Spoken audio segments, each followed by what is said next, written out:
முருகன் பக்தர்கள் அனைவருக்கும் அன்பு வணக்கங்கள். என் அன்பு குழந்தையே, இன்று நான் சொல்வதை தட்டி விடாமல் கேள் தங்கமே. உன்னுடைய துணையை நீ மறந்துவிடு. ஏன் அப்படி சொல்கின்றேன் என்றால், இன்றைய சூழ்நிலை உனக்கு எதுவுமே சரி இல்லாதது போல் இருக்கின்றது.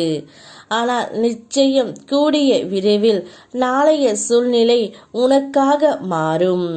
அப்பொழுது அவர் செய்த தவறையெல்லாம் உணர்ந்து வருவார். உன்னுடைய வாழ்க்கையில் அதிசயங்கள் நிகழ்த்த அப்பாவிற்கு ஒரு நொடி போதும்.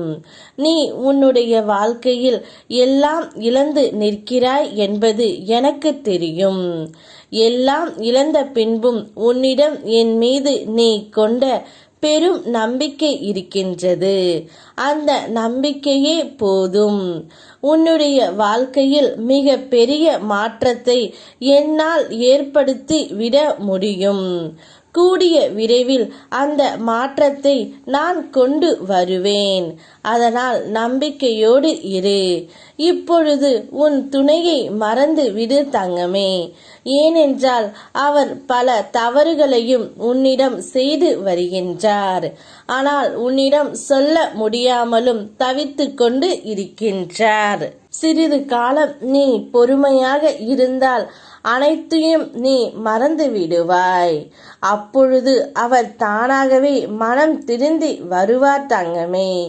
அப்போதுதான் அவருக்கு வாழ்க்கையுடன் அருமை என்னவென்று புரியும். இப்பொழுது புரியவில்லை. அதனால் உனக்குள் இருக்கும் அவரை பற்றிய கவலைகளை தூக்கி என் மீது வைத்துவிடு. என் மீது நம்பிக்கை வைத்து என்னை சரண் அடைந்து விடு தங்கமே. உன் பொறுப்பை நான் சுமப்பேன். உன் குடும்பத்தை நான் தாங்குவேன். உன் கண்ணீரை என் விரல்கள் துடைப்பதை அப்போது நீ உணர்ந்து கொள்வாய்.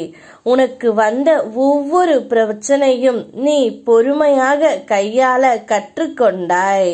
அதுவே நீ பெற்ற ஞானம். நீ தயங்கி நிற்காமல் பயணத்திற்கு தயாராக இரு தங்கமே. முதலில் மலப்பாக இருந்தாலும் முடிவில் உற்சாகமாக முடியும். மன தைரியத்தை கைவிடாதே. ஒவ்வொரு நாளும் நீ ஒரு துளியாவது உன்னை முன்னேற்றி கொண்டு செல்ல வேண்டும். எந்த காரணத்தாலும் நீ பின்வாங்காதே. அதனால் தான் சில எதிர்மறை சக்திகளிடம் இருந்து காக்கப்பட்டாய். எனவே இந்த காலகட்டத்தில் எதை பற்றியும் கண்டு கொள்ளாமல் உன் வேலைகளை செய்து கொண்டே இரு. நிச்சயம் உனக்கான நல்லதை நான் நடத்தி கொடுப்பேன். உன்னுடைய துணையே முழுமையாக மனம் மாறி வருவார். இப்பொழுது அவரை மறந்துவிட்டு உன்னுடைய வேலைகளை நீ கவனித்து கொண்டே இரு தங்கமே. காலத்தை போல் யாராலும் பழிவாங்க முடியாது. அந்த காலமே உன்னுடைய துணைக்கு நல்ல அறிவுரையை வழங்கும். அதுவரை என்னுடைய பிள்ளையின் மனமும் வாழ்வும் தூய்மையாக இருக்கும். யாம் இருக்க பயமேன். ஓம் முருகா.